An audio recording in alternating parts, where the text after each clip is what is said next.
We were convinced that America is a place where even if you're born with nothing, with a little hard work, you can improve your own situation over time and build something better to leave your kids. As Lincoln once said, while we do not propose any war upon capital, we do wish to allow the humblest man an equal chance to get rich with everybody else. The problem is that alongside increased inequality, we've seen diminished levels of upward mobility in recent years. A child born in the top 20% has about a 2 in 3 chance of staying at or near the top. A child born into the bottom 20% has a less than 1 in 20 shot at making it to the top. He's 10 times likelier to stay where he is. While the richest 1% take home almost a quarter of the national income today, in 1976 they took home only 9%, meaning their share of income has nearly tripled in the last 30 years. The top 1% own half the country's stocks, bonds, and mutual funds. The bottom 50% of Americans own only 0.5% of these investments, which means they aren't investing. They're just scraping by.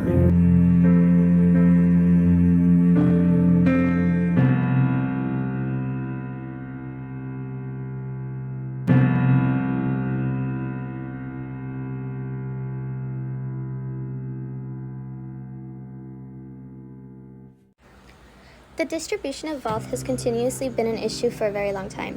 Throughout history, it has affected various demographics of people, as well as it has become an issue that was later seen as a main agenda to become resolved or to aspire to become a balance due to its massive economic disparity. From the early years since 1693 to 1774, specifically in Philadelphia, a few of the population in that region had a good amount of percentage of wealth. For instance, in 1693, the poorest only had 2.2%, but then decreased throughout the years. In 1767, they were at 1.8%, and then in 1774, they only had 1.1%. However, throughout the same years, the richest percentage continued to increase. In 1693, they had 46%. In 1767, they had 65.7%, and lastly, in 1774, they had 72.3%. Philadelphia is one of our cases that we are studying due to how it demonstrates a variety of how people struggled but seek a sustainable life for themselves.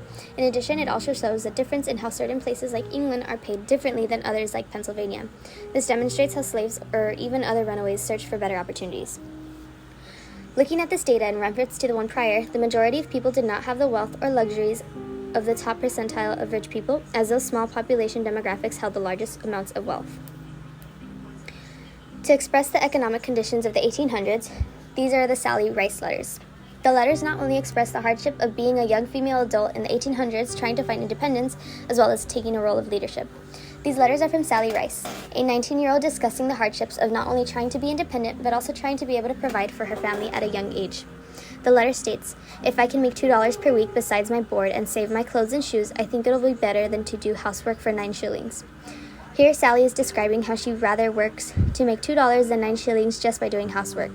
In other words, instead of doing house chores, she would rather work and save to make something better for herself. In addition, Sally's letter also states, "I have one of the best homes in a good society, which is good deal, be it better than I can have there at home."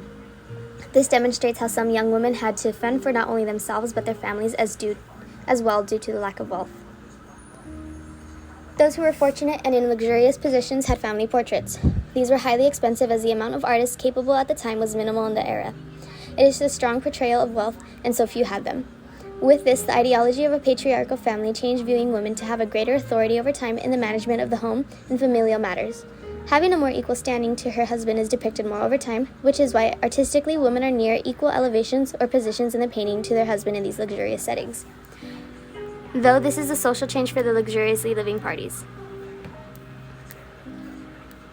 For a different case, women and children were shown to be affected in New York economically. During 1850 to 1860, many resources were extremely cruel to working-class mothers and therefore allowed them to suffer where their children had to fetch for themselves and sort of wonder about street life. This life provided both with a sense of home and created a sort of cruel independence. This source stated, as one of the New York social investigator observed, in the poorer portions of the city, people live much and sell mostly out of door. In addition, there were mothers who got to enjoy and provide their young ones, while others, similar to present time, have to sell their bodies to either provide for themselves or make ends meet. This figure shows the likelihood of how a person moves through a given quantile. These are the years where wealth accumulation had accrued. Wealth positions was the most rigid among the least and most wealthy. Half of the 49% in the bottom left quantile that are in their early 30s are still in their late 50s at the other end of the quantile. 53% that was at the top quantile just stayed there. The data and accounts display the economic disparity that plagued the masses of America to the point that it hinders social mobility.